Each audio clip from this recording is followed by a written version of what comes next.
Everyone, Shri समर्पण class online class में आपका स्वागत है। आज हम आपके लिए जो टॉपिक लेके आ रहे हैं वो है राष्ट्रपति की शक्ति। इससे पहले वाले टॉपिक में अपने राष्ट्रपति की योग्यताएं क्या होती है, राष्ट्रपति का जो निर्वाचन कैसे होता है, उसका निर्वाचन मंडल क्या है, उसके बारे में पढ़ा था। तो आज पढ़ेंगे राष्ट्रपति की शक्ति। देखो, राष्ट्रपति की शक्तियां बहुत सारी होती हैं लेकिन काफी विस्तारित हैं। लेकिन यहाँ पर अपन कक्षा 10 के सिलेबस को देखते हुए, 10th क्लास के सिलेबस को देखते हुए इसका अध्ययन करेंगे। देखो, अध्ययन की दृष्टि से देखते हैं तो राष्ट्रपति की शक्तियों को दो प्रकार से डिवाइड किया गया है। पहली शक्ति कौन सी है? सामान्यकालीन शक्ति होती है। और दूसरी शक्ति कौन सी होती है? इसकी संकटकालीन शक्ति होती है। ठीक है, तो यहाँ पर राष्ट्रपति की जो शक्तियों का जो अध्ययन है दो रूप में करेंगे, सामान्यकालीन के रूप में करेंगे और संकट काल के रूप में करेंगे। इससे पहले अपने पढ़ा था कि राष्ट्रपति संसद का अभिन्न अंग होता है। संसद के 3 अंग थे, राष्ट्रपति, प्रेसिडेंट ऑफ इंडिया, लोकसभा और राज्यसभा, ये 3 इसके अंग थे। अब इन तीनों में इसको प्रमुख माना गया है। देखिए, अगर इसकी सामान्यकालीन शक्तियों की बात करते हैं तो सबसे पहले इसकी शक्ति की बात करेंगे कि कार्यपालिका शक्तियां। कार्यपालिका शक्ति में जब हम देखते हैं कि संविधान के 53 अनुच्छेद, संविधान के अनुच्छेद 53 में कहा गया है कि संघ की जो कार्यपालिका शक्ति होती है वो राष्ट्रपति में निहित होती है। कहने का मतलब ये होता है कि देश की जितनी भी शक्तियां होती हैं वो राष्ट्रपति के नाम से होती हैं। ठीक है, राष्ट्रपति इन शक्तियों का, हालांकि नाम से तो इसके होती हैं, लेकिन इन शक्तियों का प्रयोग स्वयं भी कर सकता है और अपने अधीनस्थ जो जितने पदाधिकारी होते हैं उनके सहयोग से भी ये अपनी शक्तियों का प्रयोग कर सकता है। देखो, स्पष्ट कहा गया है, आपने अनुच्छेद 74 पढ़ा होगा तो उसमें देखा होगा कि राष्ट्रपति के सहयोग के लिए एक मंत्री परिषद की व्यवस्था की गई, जिसका प्रधान मुखिया प्रधानमंत्री होता है और वो प्रधानमंत्री इस मंत्री परिषद और राष्ट्रपति के बीच में एक कड़ी का काम करता है। एक दूसरे की मंत्रणा के बारे में उसको सूचित करता है, एक दूसरे से संपर्क करवाता है। तो ये सारे कार्य मंत्री परिषद के सहयोग से करता है।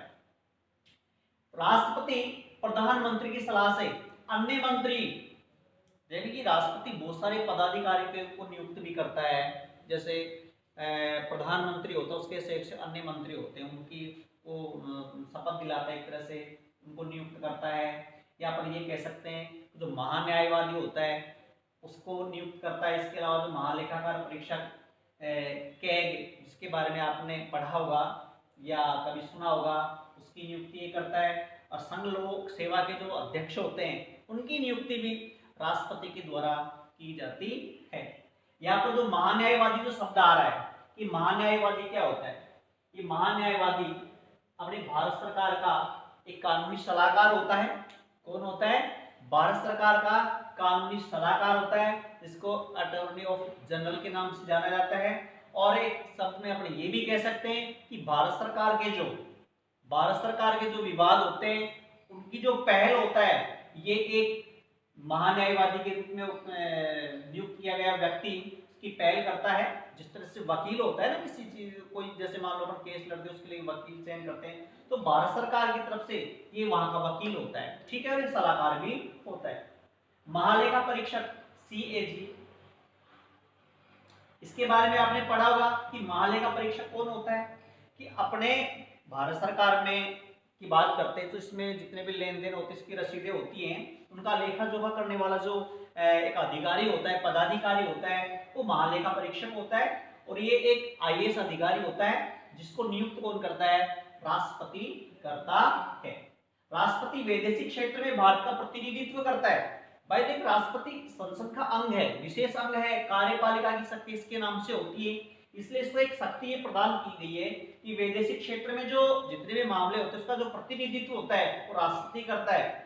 आगे बात करते हैं कि राष्ट्रपति होता है, राष्ट्रपति बहुत बड़ा व्यक्ति होता है, प्रथम व्यक्ति होता है, इसलिए इसको एक अधिकार दिया गया है कि अपने देश की जो सेनाएं होती है, भारत में 3 तरह की सेना होती है, थल सेना, जल सेना और वायु सेना।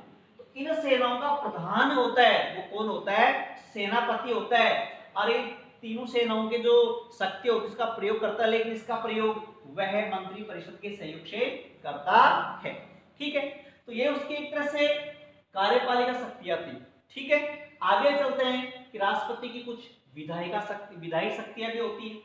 कैसी शक्तियां होती है? विधायी। यहाँ पर कार्यपालिका पढ़ी, वहां पर विधायी शक्ति की बात अपन करेंगे। विधायी शक्ति की बात करते हैं तो राष्ट्रपति कार्यपालिका का वैधानिक प्रधान होता है, वह संसद का अभिन्न अंग होता है। संसद के कितने अंग हैं? 3 अंग हैं। तीनों अंगों में से राष्ट्रपति पहला अंग है, लोकसभा और राज्यसभा इसके अन्य अंग माने जाते हैं, जिनको संसद के सदन भी कहते हैं। ठीक है, तो राष्ट्रपति के पास विधायी संबंधी बहुत सारी शक्तियां प्राप्त होती है। देखो, वह संसद होती है, संसद के 2 सदन होते हैं, लोकसभा और राज्यसभा। उनका अधिवेशन बुला सकता है और उसके अधिवेशन को स्थगित भी कर सकता है। ये शक्ति किसके पास है?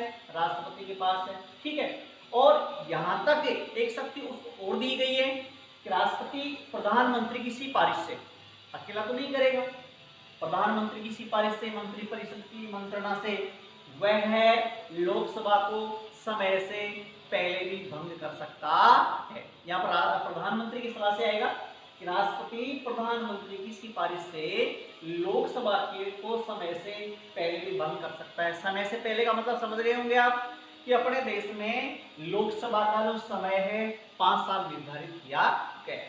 कितने साल निर्धारित किया गया है? 5 साल। लेकिन राष्ट्रपति प्रधानमंत्री की सिफारिश से इसे 5 साल पहले भी भंग कर सकता है, पहले भी इसको एक तरह से स्थगित कर सकता है।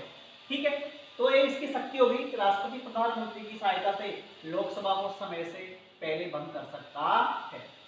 अब देखिए, राष्ट्रपति लोकसभा के, देखो राष्ट्रपति क्या करता है कि व्यवस्था विधायी शक्ति में उसको एक शक्ति दी गई है कि आपने पहले पढ़ा था, लोकसभा और राज्यसभा अपन ने पढ़ी थी कि लोकसभा में 2 तरह के सदस्य थे और राज्यसभा में 2 तरह के सदस्य थे। कुछ सदस्य निर्वाचित थे और कुछ सदस्य मनोनीत थे। जैसे लोकसभा की अपन ने बात की थी कि भारत में वर्तमान में लोकसभा के 545 सदस्य हैं। हो तो सकते हैं 552, लेकिन ये 545 है। ये 7 सदस्य क्यों नहीं है? अभी तक पीओके जो क्षेत्र है भारत के अंदर नहीं है, वो स्वतंत्र रूप से भारत के अधीन नहीं है, इसलिए वहाँ पर जो चुनाव प्रक्रिया संपन्न नहीं हो पाती है। इसलिए जब वहाँ पे जो चुनाव प्रक्रिया संपन्न होंगी कभी भारत में, तो 7 सीटें पूरी कर दी जाएंगी। लेकिन वर्तमान में 545 है। अब उन 545 में से आपने पढ़ा था कि 543 तो कैसे थे? निर्वाचित थे, जो राज्यों और केंद्र शासित प्रदेशों से ड्यूटी से थे। और बाकी जो 2 सदस्य एंग्लो इंडियन की बात कर रहे थे कि अगर 545 में एक ही भी एंग्लो इंडियन सदस्य नहीं होता है तो 2 सदस्यों को राष्ट्रपति मनोनीत कर सकता है। उसी प्रकार से राज्यसभा की बात करते हैं कि जैसे मान लो कि राज्यसभा में अपने 245 सदस्य हैं। कितने सदस्य हैं? 245। इन 245 सदस्यों में से इन 12 सदस्यों को, कितने सदस्यों को? 12 सदस्यों को राष्ट्रपति मनोनीत करता है। आपको पहले बता दिया गया कि 12 सदस्य कौन होते हैं। ठीक है, ये 12 सदस्य या तो किसी कला क्षेत्र से होंगे, किसी साहित्य क्षेत्र से होंगे, सामाजिक सेवा क्षेत्र से होंगे या कोई विज्ञान क्षेत्र से होंगे। अगला है कि संसद द्वारा स्वीकृत प्रत्येक विधेयक, संसद द्वारा स्वीकृत प्रत्येक विधेयक राष्ट्रपति की स्वीकृति के बाद ही कानून बनता है। देखो, विधेयक का मतलब कि जब आप अपने पढ़ाई कोई भी कानून बनता है तो धन विधेयक को छोड़ करके, किस विधेयक को छोड़ करके? धन विधेयक को छोड़ करके हम किसी भी विधेयक को किसी भी सदन में पेश कर सकते हैं, या तो अपन राज्यसभा में कर सकते हैं या फिर लोकसभा में कर सकते हैं। अब दोनों सदनों से अगर बहुमत से पास हो रहा है तो कहाँ जाएगा? राष्ट्रपति के पास जाएगा। जब तक राष्ट्रपति इस पे साइन नहीं करेगा, इसको स्वीकृति नहीं देगा, तब तक कानून नहीं बनेगा, उसको कानून नहीं माना जाएगा। आगे दे रखा है कि राष्ट्रपति साधारण विधेयक को पुनः विचार के लिए संसद के पास वापस भेज सकता है, लोकसभा के पास या राज्यसभा के पास वापस भेज सकता है, लेकिन धन विधेयक को पुनर्विचार के लिए नहीं भेज सकता है। या फिर पुनर्विचार का मतलब क्या होता है? जैसे कोई भी विधेयक है वो संसद से पास होकर के राज्यसभा से पास होता है, पास होने के बाद में कहाँ जाता है? राष्ट्रपति के पास में। लेकिन राष्ट्रपति के विचार में अगर उसमें कोई पुनर्विचार की कोई बात आती है तो राष्ट्रपति उसको वापस संसद के पास भेजता है और उसको पुनर्विचार के लिए आग्रह करता है। लेकिन यहाँ पे कंडीशन ये है कि दोबारा से उस बहुमत से संसद के दोनों सदन उसको पास कर देते हैं पुनर्विचार के या बिना पुनर्विचार के, तो सेकंड बार राष्ट्रपति को उस पर साइन करना ही पड़ेगा, फिर वो दोबारा से उसको पुनर्विचार के लिए नहीं भेज सकता है। ठीक है, संसद का अधिवेशन नए हो रहा हो, देखो अध्यादेश का नाम सुना आपने, अध्यादेश अपने किताब में अलग अलग दे रखे हैं, अध्यादेश दे रखा है, पुनर्विचार दे रखा है। यहाँ पे अध्यादेश क्या होता है, अध्यादेश का मतलब क्या होता है कि जैसे मान लो कि देश में कोई विशेष कानून की आवश्यकता पड़ गई और संसद का सत्र नहीं चल रहा हो, तो ऐसी स्थिति में वो राष्ट्रपति क्या करता है, एक अध्यादेश जारी करता है। और वो अध्यादेश कैसा होता है, एक संविधान के कानून की तरह मान्य होता है।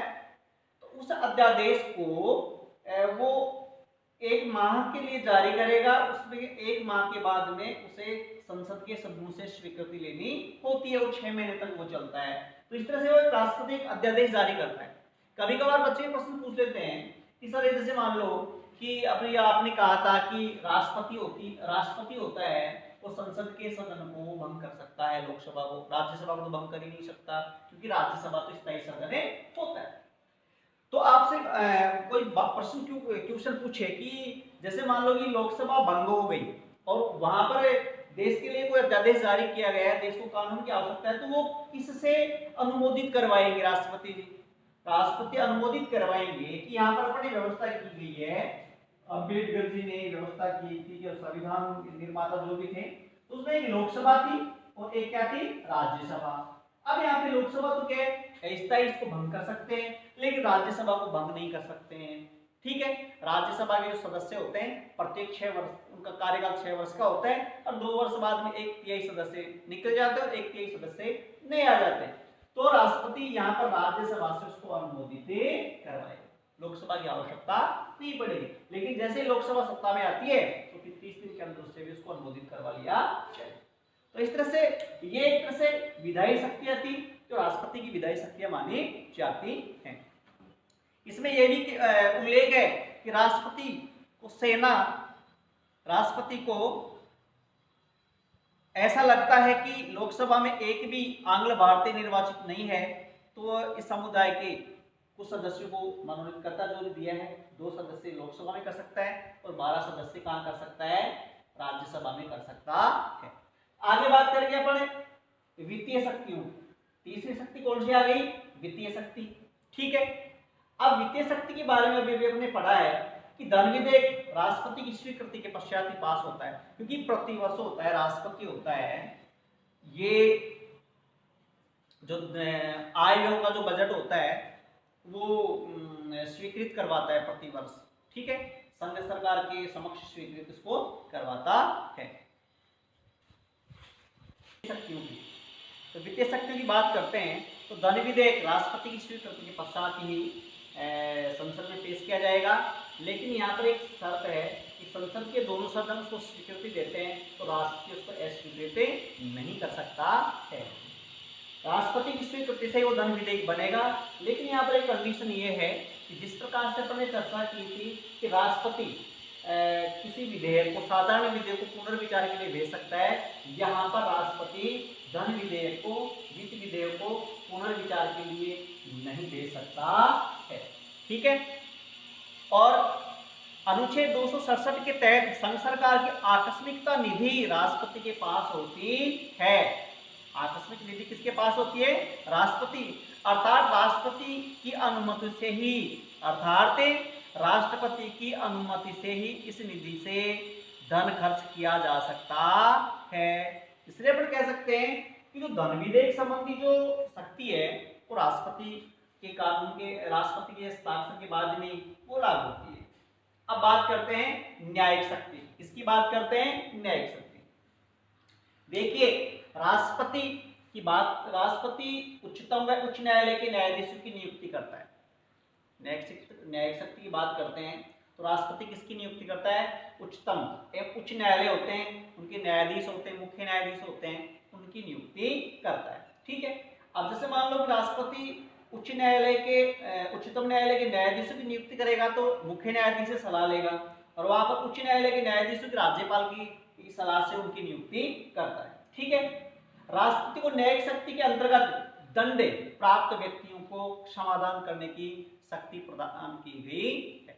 ठीक, जैसे किसी व्यक्ति को दंड दे दिया गया हो, मृत्यु दंड दिया हो, तो राष्ट्रपति क्या करता है, इसको सामान्य दंड में परिवर्तित कर सकता है, या सामान्य दंड दिया गया हो तो राष्ट्रपति इसको स्थगित कर सकता है या कुछ समय के लिए उसको टाल सकता है।